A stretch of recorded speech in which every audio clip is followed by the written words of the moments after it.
मेरे प्यारे देशवासियों, नमस्कार। आज मन की बात के एक और एपिसोड के जरिए हम एक साथ जुड़ रहे हैं। ये 2022 की पहली मन की बात है।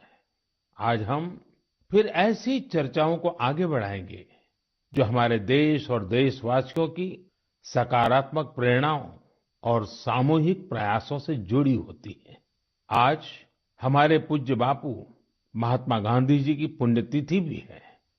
30 जनवरी का ये दिन हमें बापू की शिक्षाओं की याद दिलाता है। अभी कुछ दिन पहले ही हमने गणतंत्र दिवस भी मनाया। दिल्ली में राजपथ पर हमने देश के शौर्य और सामर्थ्य की जो झांकी देखी, उसने सबको गर्व और उत्साह से भर दिया है। एक परिवर्तन जो आपने देखा होगा, अब गणतंत्र दिवस समारोह 23 जनवरी यानी नेताजी सुभाष चंद्र बोस की जन्म जयंती से शुरू होगा और 30 जनवरी तक यानी गांधी जी की पुण्यतिथि तक चलेगा।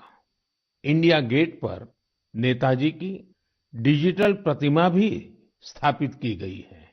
इस बात का जिस प्रकार से देश ने स्वागत किया, देश के हर कोने से आनंद की जो लहर उठी, हर देशवासी ने जिस प्रकार की भावनाएं प्रकट की, उसे हम कभी भूल नहीं सकते हैं। साथियों, आजादी के अमृत महोत्सव में देश इन प्रयासों के जरिए अपने राष्ट्रीय प्रतीकों को पुनर्प्रतिष्ठित कर रहा है। हमने देखा कि इंडिया गेट के समीप अमर जवान ज्योति और पास में ही नेशनल वॉर मेमोरियल पर प्रज्वलित ज्योति को एक किया गया। इस भावुक अवसर पर कितने ही देशवासियों और शहीद परिवारों की आंखों में आंसू थे। नेशनल वॉर मेमोरियल में आजादी के बाद से शहीद हुए देश के सभी जाबाजों के नाम अंकित किए गए हैं।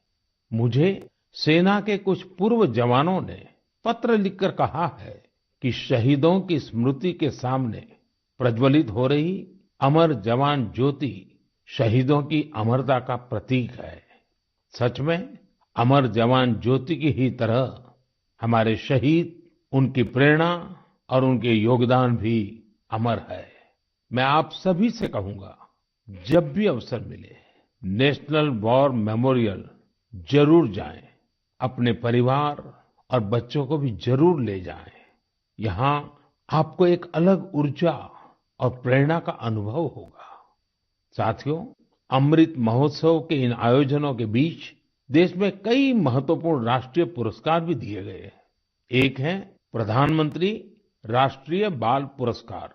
ये पुरस्कार उन बच्चों को मिले जिन्होंने छोटी सी उम्र में साहसिक और प्रेरणादायी काम किए हैं। हम सबको अपने घरों में इन बच्चों के बारे में जरूर बताना चाहिए। इनसे हमारे बच्चों को भी प्रेरणा मिलेगी और उनके भीतर देश का नाम रोशन करने का उत्साह जगेगा। देश में अभी पद्म सम्मान की भी घोषणा हुई है। पद्म पुरस्कार पाने वाले में कई ऐसे नाम भी हैं जिनके बारे में बहुत कम लोग जानते हैं। ये हमारे देश के अनसंग हीरोज हैं, जिन्होंने साधारण परिस्थितियों में असाधारण काम किए हैं। जैसे कि उत्तराखंड की बसंती देवी जी को पद्मश्री से सम्मानित किया गया है। बसंती देवी ने अपना पूरा जीवन संघर्षों के बीच जिया। कम उम्र में ही उनके पति का निधन हो गया था और वो एक आश्रम में रहने लगी। यहाँ रहकर उन्होंने नदी को बचाने के लिए संघर्ष किया और पर्यावरण के लिए असाधारण योगदान दिया। उन्होंने महिलाओं के सशक्तिकरण के लिए भी काफी काम किया है। इसी तरह मणिपुर की 77 साल की लौरेम्बम बिनो देवी दशकों से मणिपुर की लीबा टेक्सटाइल आर्ट का संरक्षण कर रही है। उन्हें भी पद्मश्री से सम्मानित किया गया है। मध्य प्रदेश के अर्जुन सिंह को बैगा आदिवासी नृत्य की कला को पहचान दिलाने के लिए पद्म सम्मान मिला है। पद्म सम्मान पाने वाले एक और व्यक्ति हैं श्रीमान अमाई महालिंगा नाइक। एक किसान है और कर्नाटका के रहने वाले हैं। इन्हें कुछ लोग टनल मैन भी कहते हैं। उन्होंने खेती में ऐसे ऐसे इनोवेशन किए हैं जिन्हें देखकर कोई भी हैरान रह जाए। इनके प्रयासों का बहुत बड़ा लाभ छोटे किसानों को हो रहा है। ऐसे और भी कई अनसंग हीरोज हैं जिन्हें देश ने उनके योगदान के लिए सम्मानित किया है। आप जरूर इनके बारे में जानने की कोशिश करिए। इनसे हमें जीवन में बहुत कुछ सीखने को मिलेगा। मेरे प्यारे देशवासियों, अमृत महोत्सव पर आप सब साथी मुझे ढेरों पत्र और मैसेज भेजते हैं, कई सुझाव भी देते हैं। इसी श्रृंखला में कुछ ऐसा हुआ है जो मेरे लिए अविस्मरणीय है। मुझे 1 करोड़ से ज्यादा बच्चों ने अपने मन की बात पोस्टकार्ड के जरिए लिखकर भेजी है। ये 1 करोड़ पोस्टकार्ड देश के अलग अलग हिस्सों से आए हैं, विदेश से भी आए हैं। समय निकालकर इनमें से काफी पोस्टकार्ड को मैंने पढ़ने का प्रयास किया है। इन पोस्टकार्ड्स में इस बात के दर्शन होते हैं कि देश के भविष्य के लिए हमारी नई पीढ़ी की सोच कितनी व्यापक और कितनी बड़ी है। मैंने मन की बात के श्रोताओं के लिए कुछ पोस्टकार्ड छांटे हैं जिन्हें मैं आपसे शेयर करना चाहता हूं। जैसे यह एक असम के गुवाहाटी से रिद्धिमा स्वर्गियारी का पोस्टकार्ड है। रिद्धिमा क्लास 7th की स्टूडेंट है और उन्होंने लिखा है कि वो आजादी के 100वें साल में एक ऐसा भारत देखना चाहती हैं जो दुनिया का सबसे स्वच्छ देश हो, आतंकवाद से पूरी तरह से मुक्त हो, 100% साक्षर देशों में शामिल हो, जीरो एक्सीडेंट कंट्री हो और सस्टेनेबल तकनीक से फूड सिक्योरिटी में सक्षम हो। रिद्धिमा, हमारी बेटियां जो सोचती हैं, जो सपने देश के लिए देखती हैं, वो तो पूरे होते ही हैं जब सबके प्रयास जुड़ेंगे। आपकी युवा पीढ़ी इसे लक्ष्य बनाकर काम करेगी तो आप भारत को जैसा बनाना चाहती हैं वैसे जरूर होगा। एक पोस्टकार्ड मुझे उत्तर प्रदेश के प्रयागराज की नव्या वर्मा का भी मिला है। नव्या ने लिखा है कि उनका सपना 2047 में ऐसे भारत का है जहां सभी को सम्मानपूर्ण जीवन मिले, जहां किसान समृद्ध हो और भ्रष्टाचार न हो। नव्या, देश के लिए आपका सपना बहुत सराहनीय है। इस दिशा में देश तेजी से आगे भी बढ़ रहा है। आपने भ्रष्टाचार मुक्त भारत की बात की। भ्रष्टाचार तो दीमक की तरह देश को खोखला करता है। उससे मुक्ति के लिए 2047 का इंतजार क्यों? ये काम हम सभी देशवासियों को, आज की युवा पीढ़ी को मिलकर करना है, जल्द से जल्द करना है। और इसके लिए बहुत जरूरी है कि हम अपने कर्तव्यों को प्राथमिकता दें। जहां कर्तव्य निभाने का एहसास होता है, कर्तव्य सर्वोपरि होता है, वहां भ्रष्टाचार फटक भी नहीं सकता। साथियों, एक और पोस्टकार्ड मेरे सामने है चेन्नई से मोहम्मद इब्राहिम का। इब्राहिम 2047 में भारत को रक्षा के क्षेत्र में एक बड़ी ताकत के रूप में देखना चाहते हैं। वो चाहते हैं कि चंद्रमा पर भारत का अपना रिसर्च बेस हो और मंगल पर भारत मानव आबादी को बसाने का काम शुरू करे। साथ ही इब्राहिम पृथ्वी को भी प्रदूषण से मुक्त करने में भारत की बड़ी भूमिका देखते हैं। इब्राहिम, जिस देश के पास आप जैसे नौजवान हो, उसके लिए कुछ भी असंभव नहीं है। साथियों, मेरे सामने एक और पत्र है मध्य प्रदेश के रायसेन में सरस्वती विद्या मंदिर में क्लास 10 की छात्रा भावना का। सबसे पहले तो मैं भावना को कहूंगा कि आपने जिस तरह अपने पोस्टकार्ड को तिरंगे से सजाया है वो मुझे बहुत अच्छा लगा। भावना ने क्रांतिकारी शिरीष कुमार के बारे में लिखा है। साथियों, मुझे गोवा से लॉरेंशियो परेरा का पोस्टकार्ड भी मिला है। ये क्लास 12 की स्टूडेंट है। इनके पत्र का भी विषय है आजादी के अनसंग हीरोज। मैं इसका हिंदी भावार्थ आपको बता रहा हूं। इन्होंने लिखा है, भीकाजी कामा भारतीय स्वतंत्रता संग्राम में शामिल रही सबसे बहादुर महिलाओं में से एक थी। उन्होंने बेटियों को सशक्त करने के लिए देश विदेश में बहुत से अभियान चलाए, अनेक प्रदर्शनियां लगाई। निश्चित तौर पर भीकाजी कामा स्वाधीनता आंदोलन की सबसे जांबाज महिलाओं में से एक थी। 1907 में उन्होंने जर्मनी में तिरंगा फहराया था। इस तिरंगे को डिजाइन करने में जिस व्यक्ति ने उनका साथ दिया था वो थे श्री श्यामजी कृष्ण वर्मा। श्री श्यामजी कृष्ण वर्मा जी का निधन 1930 में जेनेवा में हुआ था। उनकी अंतिम इच्छा थी कि भारत की आजादी के बाद उनकी अस्थियां भारत लाई जाए।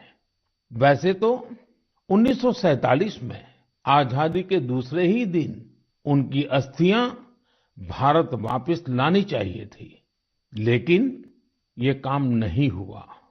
शायद परमात्मा की इच्छा होगी ये काम मैं करूं, और इस काम का सौभाग्य भी मुझे ही मिला। जब मैं गुजरात का मुख्यमंत्री था तो वर्ष 2003 में उनकी अस्थियां भारत लाई गई थी। श्यामजी कृष्ण वर्मा जी की स्मृति में उनके जन्म स्थान कच्छ के मांडवी में एक स्मारक का निर्माण भी हुआ है। साथियों, भारत की आजादी के अमृत महोत्सव का उत्साह केवल हमारे देश में ही नहीं है। मुझे भारत के मित्र देश क्रोएशिया से भी 75 पोस्टकार्ड मिले हैं। क्रोएशिया के जाग्रेब में school of applied arts and design के स्टूडेंट्स, उन्होंने ये 75 कार्ड्स भारत के लोगों के लिए भेजे हैं और अमृत महोत्सव की बधाई दी है। मैं आप सभी देशवासियों की तरफ से क्रोएशिया और वहां के लोगों को धन्यवाद देता हूं। मेरे प्यारे देशवासियों, भारत शिक्षा और ज्ञान की तपोभूमि रहा है। हमने शिक्षा को किताबी ज्ञान तक ही सीमित नहीं रखा, बल्कि इसे जीवन के एक समग्र अनुभव के तौर पर देखा है। हमारे देश की महान विभूतियों का भी शिक्षा से गहरा नाता रहा है। पंडित मदन मोहन मालवीय जी ने जहां बनारस हिंदू विश्वविद्यालय की स्थापना की, वहीं महात्मा गांधी ने गुजरात विद्यापीठ के निर्माण में अहम भूमिका निभाई। गुजरात के आणंद में एक बहुत ही प्यारी जगह है वल्लभ विद्यानगर। सरदार पटेल के आग्रह पर उनके दो सहयोगियों भाई काका और भीखा भाई ने वहां युवाओं के लिए शिक्षा केंद्रों की स्थापना की। इसी तरह पश्चिम बंगाल में गुरुदेव रविंद्रनाथ टैगोर ने शांति निकेतन की स्थापना की। महाराजा गायकवाड़ भी शिक्षा के प्रबल समर्थकों में से एक थे। उन्होंने कई शिक्षण संस्थानों का निर्माण करवाया और डॉक्टर आम्बेडकर और श्री अरबिंदो समेत अनेक विभूतियों को उच्च शिक्षा के लिए प्रेरित किया। ऐसे ही महानुभावों की सूची में एक नाम राजा महेंद्र प्रताप सिंह जी का भी है। राजा महेंद्र प्रताप सिंह जी ने एक टेक्निकल स्कूल की स्थापना के लिए अपना घर ही सौंप दिया था। उन्होंने अलीगढ़ और मथुरा में शिक्षा केंद्रों के निर्माण के लिए खूब आर्थिक मदद की। कुछ समय पहले मुझे अलीगढ़ में उनके नाम पर एक यूनिवर्सिटी की आधारशिला रखने का भी सौभाग्य प्राप्त हुआ। मुझे खुशी है कि शिक्षा के प्रकाश को जन जन तक पहुंचाने की वही जीवंत भावना भारत में आज भी कायम है। क्या आप जानते हैं कि इस भावना की सबसे सुंदर बात क्या है? वो ये है कि शिक्षा को लेकर ये जागरूकता समाज में हर स्तर पर दिख रही है। तमिलनाडु के त्रिपुर जिले के उदुमलपेट ब्लॉक में रहने वाली तायम्मल जी का उदाहरण तो बहुत ही प्रेरणादायी है। तायम्मल जी के पास अपनी कोई जमीन नहीं है। बरसों से इनका परिवार नारियल पानी बेचकर अपना गुजर बसर कर रहा है। आर्थिक स्थिति भले अच्छी ना हो, लेकिन तायम्मल जी ने अपने बेटे बेटी को पढ़ाने में कोई कसर बाकी नहीं छोड़ी थी। उनके बच्चे Chinnaveerampatti panchayat union middle school में पढ़ते थे। ऐसे ही एक दिन स्कूल में अभिभावकों के साथ मीटिंग में ये बात उठी कि कक्षाओं और स्कूल की स्थिति को सुधारा जाए, स्कूल इंफ्रास्ट्रक्चर को ठीक किया जाए। तायम्मल जी भी उस मीटिंग में थी। उन्होंने सब कुछ सुना। इसी बैठक में फिर चर्चा इन कामों के लिए पैसे की कमी पर आकर टिक गई। इसके बाद तायम्मल जी ने जो किया, उसकी कल्पना कोई नहीं कर सकता था। जिन तायम्मल जी ने नारियल पानी बेच-बेचकर कुछ पूंजी जमा की थी, उन्होंने 1 लाख रुपए स्कूल के लिए दान कर दिए। वाकई ऐसा करने के लिए बहुत बड़ा दिल चाहिए, सेवा भाव चाहिए। तायम्मल जी का कहना है, अभी जो स्कूल है उसमें 8वीं कक्षा तक की पढ़ाई होती है। अब जब स्कूल का इंफ्रास्ट्रक्चर सुधर जाएगा तो यहाँ हायर सेकेंडरी तक की पढ़ाई होने लगेगी। हमारे देश में शिक्षा को लेकर यह वही भावना है जिसकी मैं चर्चा कर रहा था। मुझे आईआईटी बीएचयू के एक एल्यूमनस के इस तरह के दान के बारे में भी पता चला है। बीएचयू के पूर्व छात्र जय चौधरी जी ने आईआईटी बीएचयू फाउंडेशन को $1 मिलियन यानी करीब-करीब 7.5 करोड़ रुपया डोनेट किए। साथियों, हमारे देश में अलग-अलग क्षेत्रों से जुड़े बहुत सारे लोग हैं जो दूसरों की मदद कर समाज के प्रति अपनी जिम्मेदारी का निर्वाह कर रहे हैं। मुझे बेहद खुशी है कि इस तरह के प्रयास उच्च शिक्षा के क्षेत्र में, खासकर हमारी अलग-अलग आईआईटीज में निरंतर देखने को मिल रहे हैं। केंद्रीय विश्वविद्यालयों में भी इस प्रकार के प्रेरक उदाहरणों की कमी नहीं है। इस तरह के प्रयासों को और बढ़ाने के लिए पिछले साल सितंबर से देश में विद्यांजलि अभियान की शुरुआत हुई है। इसका उद्देश्य अलग-अलग संगठनों, सीएसआर और निजी क्षेत्र की भागीदारी से देश भर के स्कूलों में शिक्षा की गुणवत्ता में सुधार लाना है। विद्यांजलि सामुदायिक भागीदारी और ओनरशिप की भावना को आगे बढ़ा रही है। अपने स्कूल, कॉलेज से निरंतर जुड़े रहना, अपनी क्षमता के अनुसार कुछ न कुछ योगदान देना, यह एक ऐसी बात है जिसका संतोष और आनंद अनुभव लेकर ही पता चलता है। मेरे प्यारे देशवासियों, प्रकृति से प्रेम और हर जीव के लिए करुणा, ये हमारी संस्कृति भी है और सहज स्वभाव भी है। हमारे इन्हीं संस्कारों की झलक अभी हाल ही में तब दिखी जब मध्य प्रदेश के पेंच टाइगर रिजर्व में एक बाघिन ने दुनिया को अलविदा कर दिया। इस बाघिन को लोग कॉलर वाली बाघिन कहते थे। वन विभाग ने इसे T15 नाम दिया था।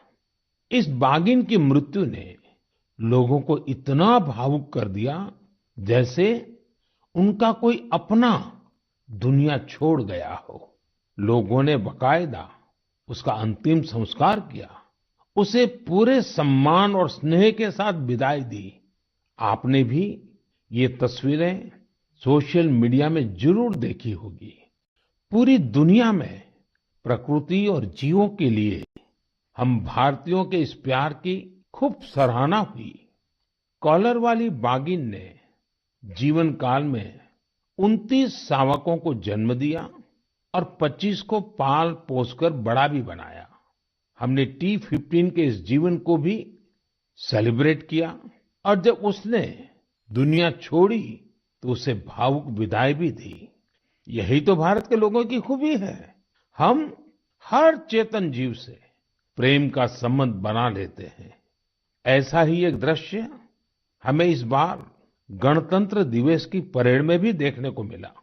इस परेड में प्रेसिडेंट्स बॉडीगार्ड्स के चार्जर घोड़े विराट ने अपनी आखिरी परेड में हिस्सा लिया। घोड़ा विराट 2003 में राष्ट्रपति भवन आया था और हर बार गणतंत्र दिवस पर कमांडेंट चार्जर के तौर पर परेड को लीड करता था। जब किसी विदेशी राष्ट्राध्यक्ष का राष्ट्रपति भवन में स्वागत होता था, तब भी वो अपनी ये भूमिका निभाता था। इस वर्ष आर्मी डे पर घोड़े विराट को सेना प्रमुख द्वारा कॉज कमेंडेशन कार्ड भी दिया गया। विराट की विराट सेवाओं को देखते हुए उसकी सेवानिवृत्ति के बाद उतने ही भव्य तरीके से उसे विदाई दी गई। मेरे प्यारे देशवासियों, जब एकनिष्ठ प्रयास होता है, नेक नियत से काम होता है, तो उसके परिणाम भी मिलते हैं। इसका एक बेहतरीन उदाहरण सामने आया है असम से। असम का नाम लेते ही वहां के चाय बागान और बहुत सारे नेशनल पार्क का ख्याल आता है। साथ ही एक सींग वाले गैंडे यानी वन हॉर्न्ड राइनो की तस्वीर भी हमारे मन में उभरती है। आप सभी जानते हैं कि एक सींग वाला गैंडा हमेशा से असमिया संस्कृति का हिस्सा रहा है। भारत रत्न भूपेन हजारिका जी का ये गीत हर एक कान में गूंजता होगा। কাজিৰঙাৰ চিৰ সেউজী পৰিৱেশ হস্তি ব্যাঘ্ৰৰে বাস এক খড়গড় গড় পৃথিৱীয়ে চাই পক্ষীৰ সুৱদীয়া প্ৰকাশ মোৰ কাজিৰঙা নহয় যে বন্য। साथियों, इस गीत का जो अर्थ है वो बहुत सुसंगत है। इस गीत में कहा गया है, काजीरंगा का हरा भरा परिवेश, हाथी और बाघ का निवास, एक सींग वाले गैंडे को पृथ्वी देखे, पक्षियों का मधुर कलरव सुने। असम की विश्व प्रसिद्ध हथकरघा पर बुनी गई मूंगा और एरी की पोशाकों में भी गैंडों की आकृति दिखाई देती है। असम की संस्कृति में जिस गैंडे की इतनी बड़ी महिमा है, उसे भी संकटों का सामना करना पड़ता था। वर्ष 2013 में 37 और 2014 में 32 गैंडों को तस्करों ने मार डाला था। इस चुनौती से निपटने के लिए पिछले 7 वर्षों में असम सरकार के विशेष प्रयासों से गैंडों के शिकार के खिलाफ एक बहुत बड़ा अभियान चलाया गया। पिछले 22 सितंबर को वर्ल्ड राइनो डे के मौके पर तस्करों से जब्त किए गए 2400 से ज्यादा सींगों को जला दिया गया था। यह तस्करों के लिए एक सख्त संदेश था। ऐसे ही प्रयासों का नतीजा है कि अब असम में गैंडों के शिकार में लगातार कमी आ रही है। जहां 2013 में 37 गैंडे मारे गए थे, वहीं 2020 में 2 और 2021 में सिर्फ 1 गैंडे के शिकार का मामला सामने आया है। मैं गैंडों को बचाने के लिए असम के लोगों के संकल्प की सराहना करता हूं। साथियों, भारतीय संस्कृति के विविध रंगों और आध्यात्मिक शक्ति ने हमेशा से दुनिया भर के लोगों को अपनी ओर खींचा है। अगर मैं आपसे कहूं कि भारतीय संस्कृति अमेरिका, कनाडा, दुबई, सिंगापुर, पश्चिमी यूरोप और जापान में बहुत ही लोकप्रिय है, तो ये बात आपको बहुत सामान्य लगेगी, आपको कोई हैरानी नहीं होगी। लेकिन अगर ये कहूं कि भारतीय संस्कृति का लैटिन अमेरिका और साउथ अमेरिका में भी बड़ा आकर्षण है, तो आप एक बार जरूर सोच में पड़ जाएंगे। मेक्सिको में खादी को बढ़ावा देने की बात हो या फिर ब्राजील में भारतीय परंपराओं को लोकप्रिय बनाने का प्रयास, मन की बात में हम इन विषयों पर पहले चर्चा कर चुके हैं। आज मैं आपको अर्जेंटीना में फहरा रहे भारतीय संस्कृति के परचम के बारे में बताऊंगा। अर्जेंटीना में हमारी संस्कृति को बहुत पसंद किया जाता है। 2018 में मैंने अर्जेंटीना की अपनी यात्रा के दौरान योग के कार्यक्रम में योगा फॉर पीस में हिस्सा लिया था। यहाँ अर्जेंटीना में एक संस्था है, हस्तिनापुर फाउंडेशन। आपको सुनकर के आश्चर्य होता है ना, कहाँ अर्जेंटीना और वहां भी हस्तिनापुर फाउंडेशन। यह फाउंडेशन अर्जेंटीना में भारतीय वैदिक परंपराओं के प्रसार में जुटा है। इसकी स्थापना 40 साल पहले एक मैडम प्रोफेसर एडा एलब्रेट ने की थी। आज प्रोफेसर एडा एलब्रेट 90 वर्ष की होने जा रही है। भारत के साथ उनका जुड़ाव कैसे हुआ, ये भी बहुत दिलचस्प है। जब वो 18 साल की थी, तब पहली बार भारतीय संस्कृति की शक्ति से उनका परिचय हुआ। उन्होंने भारत में काफी समय भी बिताया, भगवत गीता और उपनिषदों के बारे में गहराई से जाना। आज हस्तिनापुर फाउंडेशन के 40,000 से अधिक सदस्य हैं और अर्जेंटीना एवं अन्य लैटिन अमेरिकी देशों में इसकी करीब 30 शाखाएं हैं। हस्तिनापुर फाउंडेशन ने स्पेनिश भाषा में 100 से अधिक वैदिक और दार्शनिक ग्रंथ भी प्रकाशित किए हैं। इनका आश्रम भी बहुत मनमोहक है। आश्रम में 12 मंदिरों का निर्माण कराया गया है, जिनमें अनेक देवी देवताओं की मूर्तियां हैं। इन सब के केंद्र में एक ऐसा मंदिर भी है जो अद्वैतवादी ध्यान के लिए बनाया गया है। साथियों, ऐसे ही सैकड़ों उदाहरण यह बताते हैं हमारी संस्कृति हमारे लिए ही नहीं बल्कि पूरी दुनिया के लिए एक अनमोल धरोहर है।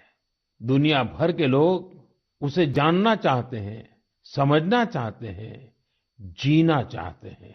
हमें भी पूरी जिम्मेदारी के साथ अपनी सांस्कृतिक विरासत को खुद अपने जीवन का हिस्सा बनाते हुए सब लोगों तक पहुंचाने का प्रयास करना चाहिए।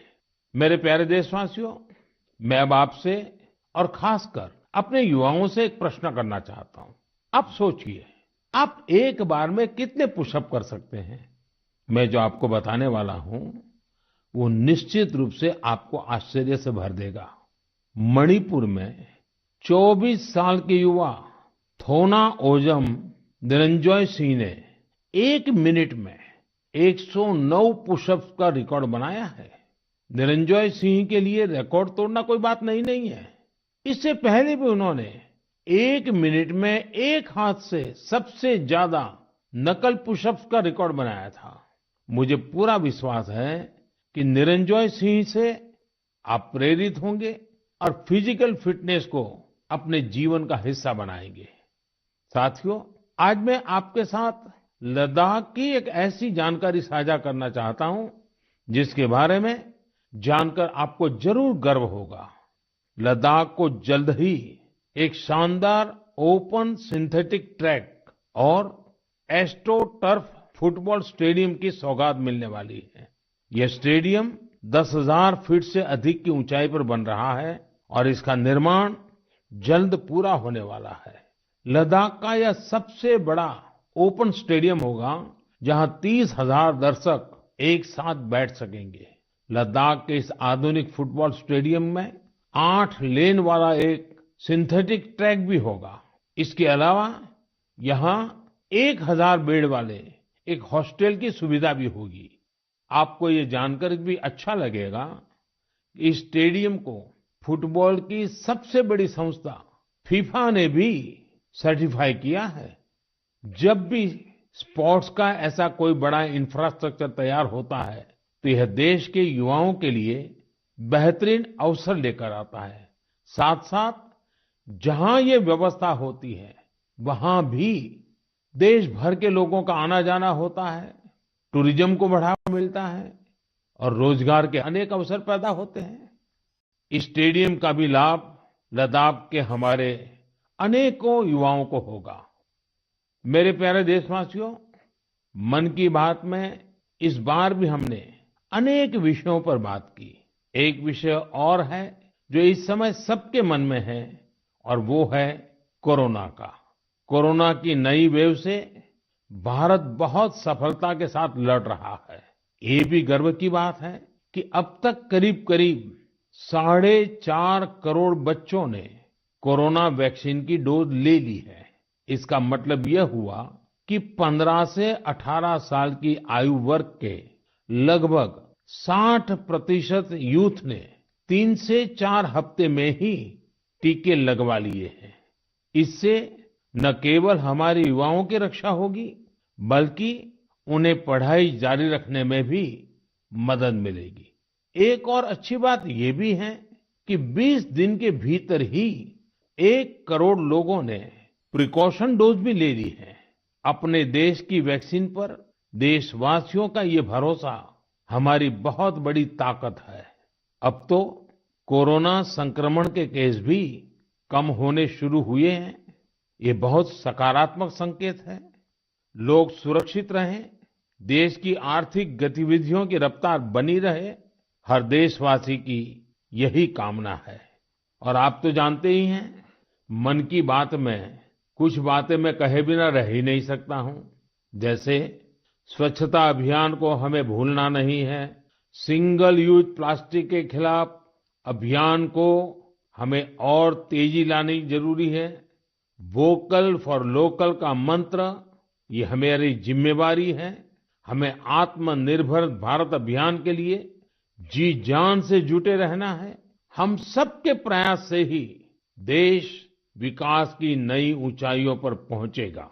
इसी कामना के साथ मैं आपसे विदा लेता हूं। बहुत बहुत धन्यवाद।